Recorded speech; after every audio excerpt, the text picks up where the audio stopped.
That's right. It's totally pathological. Because it's effective. Now let's expand. We also have the FBI flyer that was put out about theaters being attacked. This was put out in June, that theaters were going to be attacked by Al-Qaeda there in the Colorado area, that there'd be mass shootings in them. They pulled the flyer once this shooting happened. They don't normally do that. Why don't they want to sing that flyer?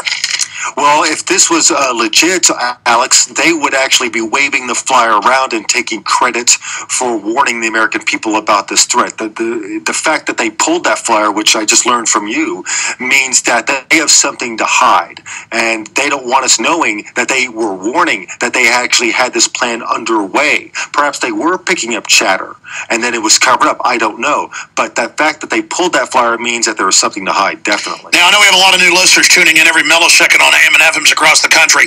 Explain to people why you do a false flag. I mean, they never do these unless there's a key piece of legislation like omnibus crime bill they couldn't pass, or assault weapons ban they can't pass, or a UN treaty where they're like 2 votes short in the Senate. And now there's all this pressure. Explain the motive for false flags, and then I want to get into mind control.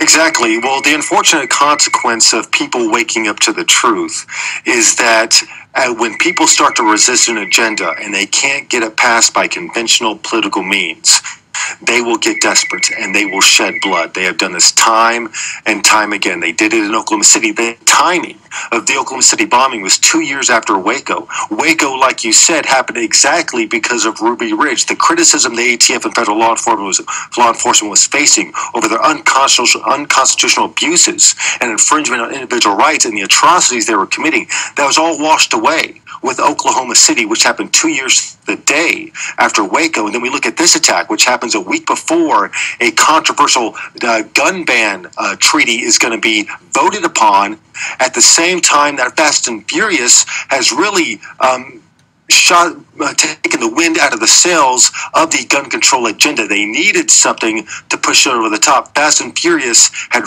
really blown up in their face. There was a lot of blowback, and the unfortunate consequences of us waking up, of people waking up and fighting back, is that they get desperate and they pull these aces out of their sleeves and they shed blood. They want to be able to pose as heroes and have the moral authority, and they're the mommy and the daddy. We're the bad children.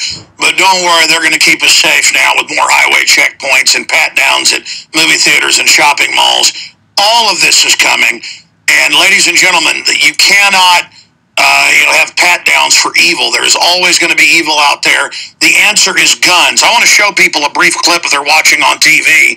If not, just go to Infowars.com. There's an article there from Natural News by our own Mike Adams. And he shows, of course, that video from earlier last week of the old man in the internet cafe.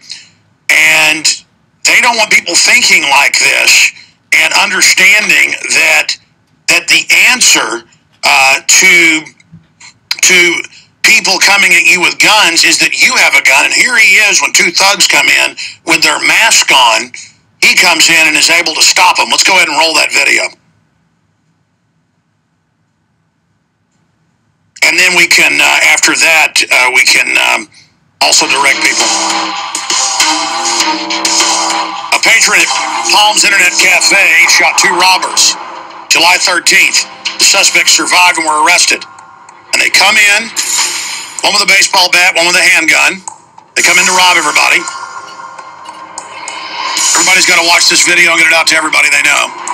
And then a senior citizen in the back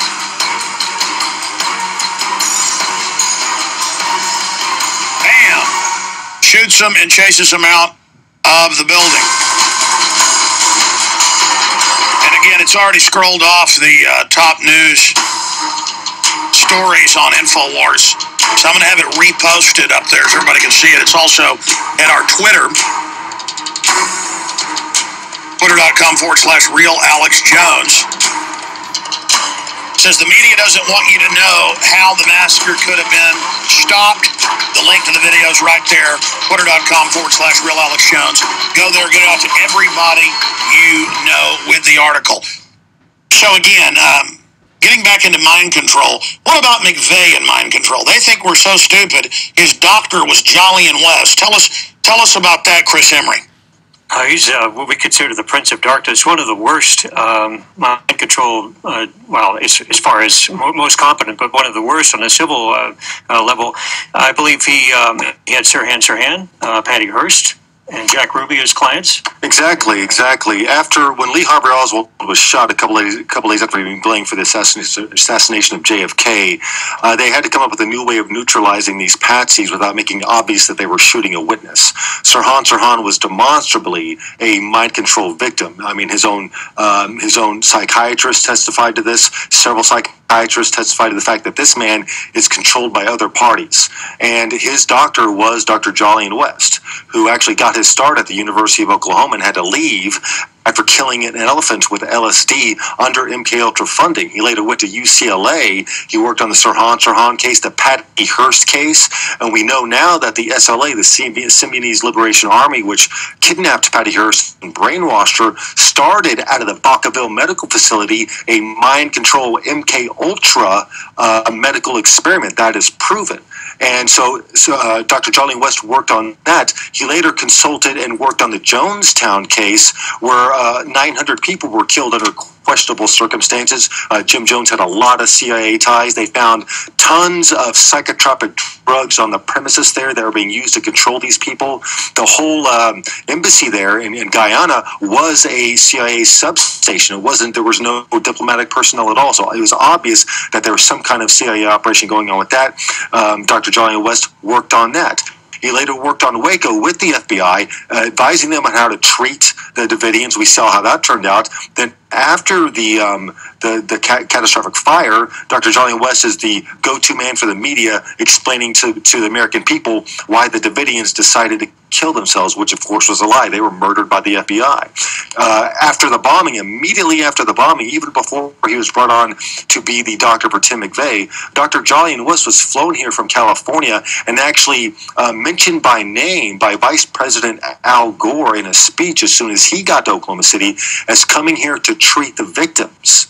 But that's not all Jolly West did here. He was actually treating the first responders and fixing inconvenient memories.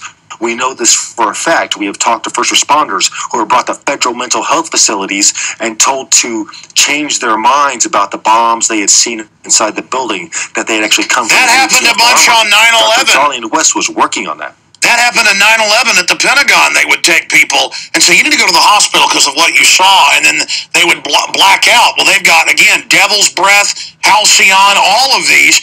But again, he's in congressional testimony as the second most famous mind control doctor in world history, and then he's McVeigh's doctor, and nobody in the media points this out. And now the new Joker guy, Holmes, is obviously bombed out of his brain right now, and no one's going to talk about that. Exactly. And after McVeigh was incarcerated, Dr. Jolyon West actually had his protege, Dr. John Smith, be Tim McVeigh's direct psychologist from day to day. And Dr. John Smith, who was Tim McVeigh's psychiatrist, later turned out a couple years later to be chief of psychiatry at Guantanamo Bay, which we know and has been proven is a mind control laboratory. Oh, let's stop. Even mainstream. The past couple of weeks that they're shipping drugs to Guantanamo Bay to treat these prisoners, and they are known mind control psychotropic agents. Oh, I was about to stop you. See the MK angle because it is successful and it works, and you give these elite power controllers anything, and they definitely go with what works and what's effective. Yeah, we've got to go to break here, but I want to come back and give most of the final segment to Chris Emery, but it's actually been in mainstream news that they have a CIA mind control base, psychiatric base within X-ray, where they're, quote, testing drugs on controlling people, and then they release them out of there. The suicide bomber last week in Europe was an alumni of that program. I mean, how obvious does this have to get? Unbelievable. We're going to be covering it all in the nightly news tonight. Boy, I tell you, my head is spinning right now. Chris Emery, stay there. We're going to come right back to you. This is